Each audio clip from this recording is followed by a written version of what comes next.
Olá, criptomaníacos! Hoje o vídeo é para você que teve uma infância difícil, que ouviu os seus pais dizerem que você não seria nada na vida, que você não daria certo.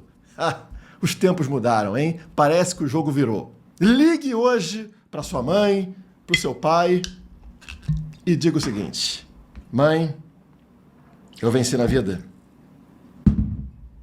Hoje eu tenho mais bitcoins do que o governo alemão. Mas como assim, Guilherme? Eu só tenho 100 reais em Bitcoin. Não importa? Você continua tendo mais Bitcoin do que o governo alemão. Comemore.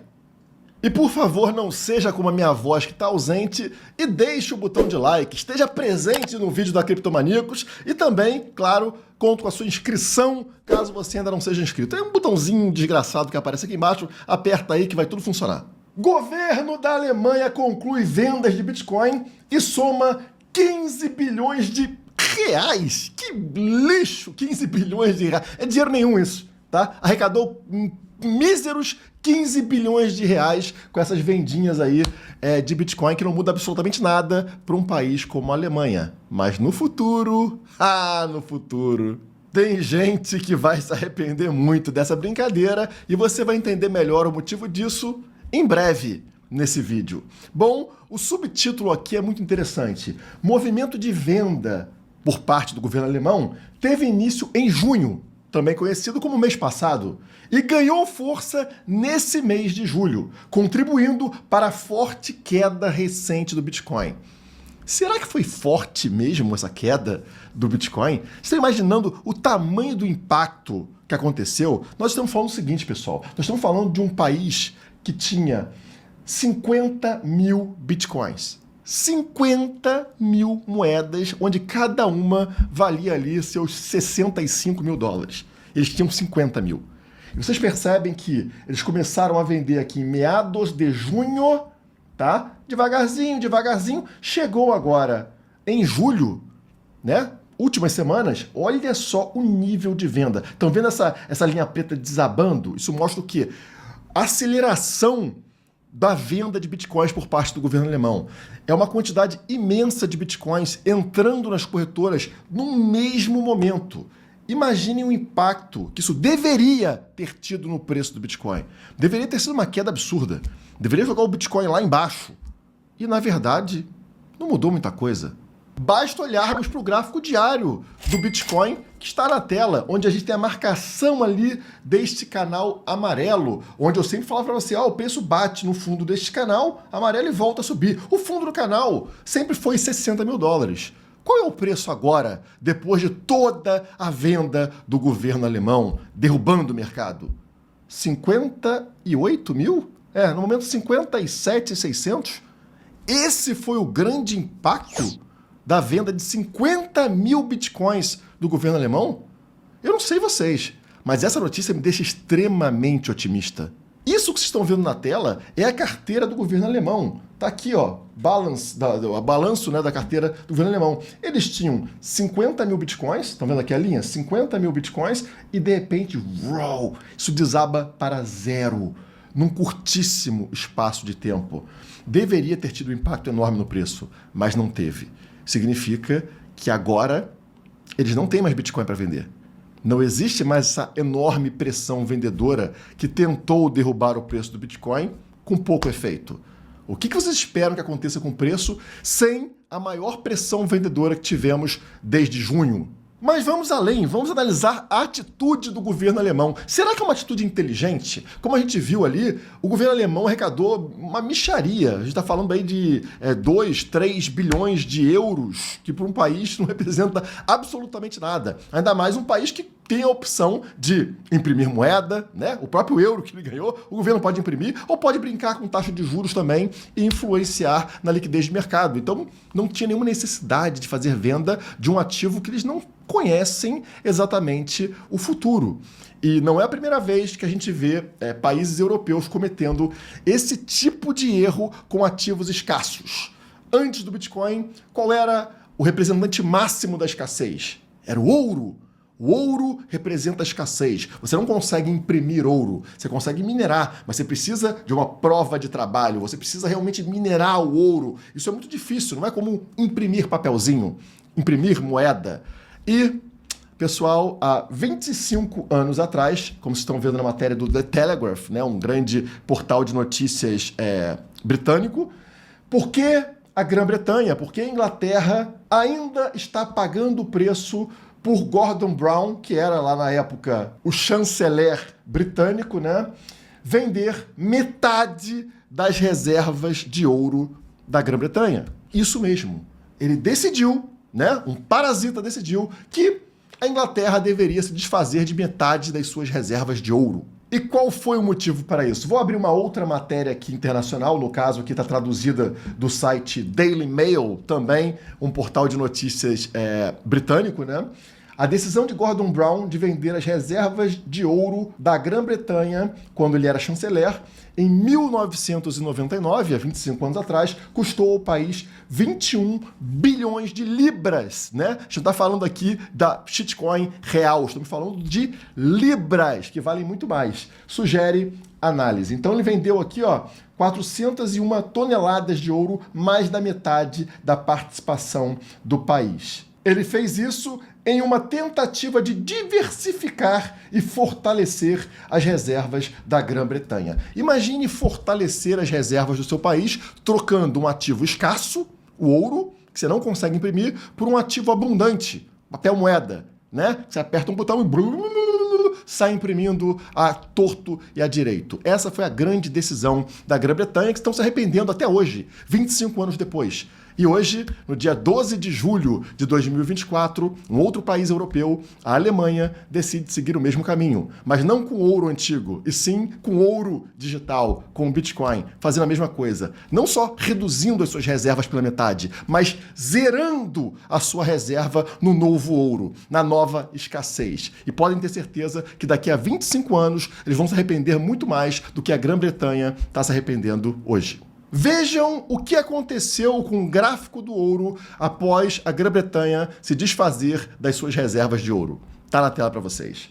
Exatamente neste momento que vocês estão vendo aqui, ó, olha só essa queda gerada pela grande venda por parte da Grã-Bretanha. Estão vendo aqui? Dentro deste quadrado? Olha lá, UK, né? United Kingdom. Grã-Bretanha vende mais da metade do seu ouro entre 99, né, e 2002. Quando custava $275 por onça. Então, estão vendo o preço aqui embaixo, né? Eles derrubaram o mercado, mas na sequência, exatamente na sequência disso, o ouro subiu 600%. Teve uma bull run de 600%. E hoje ele já vale mais de $2.400 por onça. Eles venderam a $250. Hoje, 2.400 por onça. Isso que dá você confiar o seu futuro, o seu destino na mão de parasitas incompetentes e burros que acham que o papelzinho que eles imprimem é o que mais tem valor no mundo. E falando em ouro, existe uma coincidência muito engraçada sobre o momento gráfico onde a Alemanha está vendendo seus bitcoins. Notem aí na tela uma comparação lado a lado do gráfico diário do Bitcoin com o gráfico semanal do ouro. Vamos lembrar que o ouro tem muito mais tempo, né, de mercado, então a gente tem que afastar um pouco mais o gráfico do ouro. Então é o gráfico diário do Bitcoin na esquerda, com a linha branca tracejada sendo a média de 200 dias, né, o EMA 200, e na direita nós temos o gráfico semanal do ouro, onde a mesma linha branca está aqui, né, o EMA 200 no caso do gráfico semanal do ouro. Vocês percebem que lá em 2022, o ouro ele fez uma queda abaixo do EMA 200, como vocês estão vendo aqui marcado na cor verde. A mesma coisa aconteceu agora com o Bitcoin no gráfico diário. Ele foi para baixo do EMA 200, exatamente com a venda por parte do governo alemão. Mas notem o que acontece lá no gráfico do ouro após esse mergulho para baixo de uma média tão importante. Sim, o ouro disparou absurdamente, saindo dessa região que vocês estão vendo aqui, né, de $1.600 e disparando até os $2.400 na sequência. E agora, será que o mesmo vai acontecer com o Bitcoin? Enfim, estamos vendo várias ligações aqui entre ativos escassos, entre o ouro e entre o Bitcoin. Isso é muito interessante, porque mostra pra gente a importância da escassez. Podem existir volatilidades no curto prazo, mas no longo prazo isso pouco importa. Os fundamentos se mantêm. O lixo vai continuar sendo impresso indefinidamente. Nada pode parar isso, porque não é escasso. Enquanto, do outro lado, não há nada que você possa fazer para aumentar a quantidade de Bitcoin, que é limitada em 21 milhões de unidades e sempre será. No máximo, 0,26% de toda a população mundial pode ter um Bitcoin inteiro. 0,26%. Isso é muito, muito, muito, muito escasso. Muito pouca gente realmente pode ter acesso a um Bitcoin inteiro. Nesse gráfico, vocês têm uma noção do que é isso, né? Nós estamos falando aqui de cada pessoa desse gráfico representa 10 milhões de pessoas, tá? Neste gráfico aqui. Ou seja, nós temos uma população global de 8 bilhões e 100 milhões de pessoas, como vocês estão vendo aqui.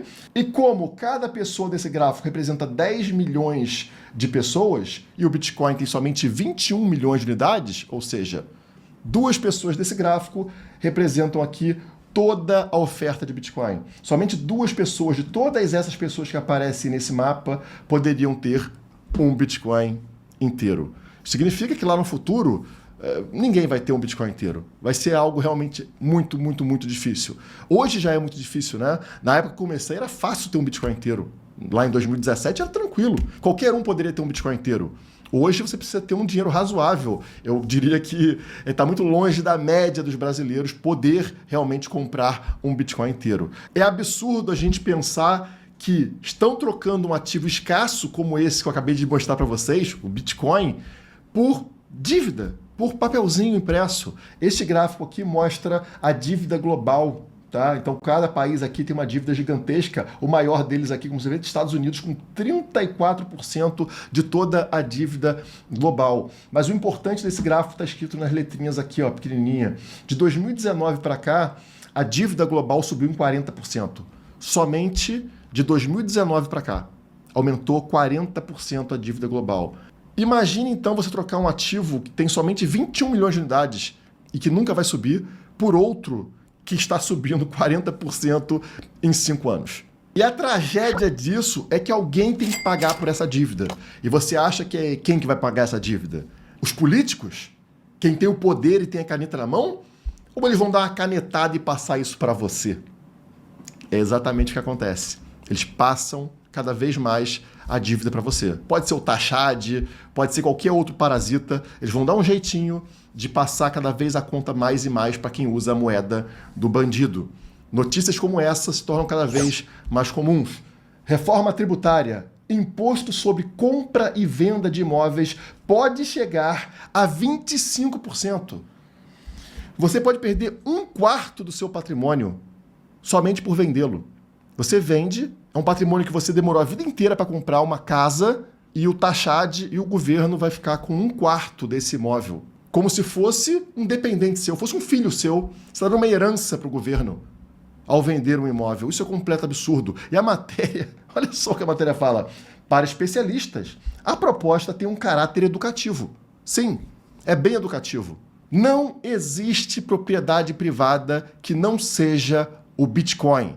O Bitcoin é a única propriedade privada existente atualmente. E trocar Bitcoin por qualquer outra coisa, até mesmo imóveis, vai te fazer perder muito patrimônio. Não faça como a Alemanha. Seja inteligente. Invista no que é escasso e naquilo que você tem controle. Não passe a sua vida, o seu destino, para a mão de incompetentes, para a mão de políticos, para a mão de parasitas que querem justamente te roubar. Porque na primeira crise é justamente isso que eles vão fazer. Passar a conta para você pagar. E talvez essa enorme venda por parte do governo alemão tenha sido justamente na intenção de prejudicar o Bitcoin, para que você, como sempre, olhando para o curto prazo, se assuste.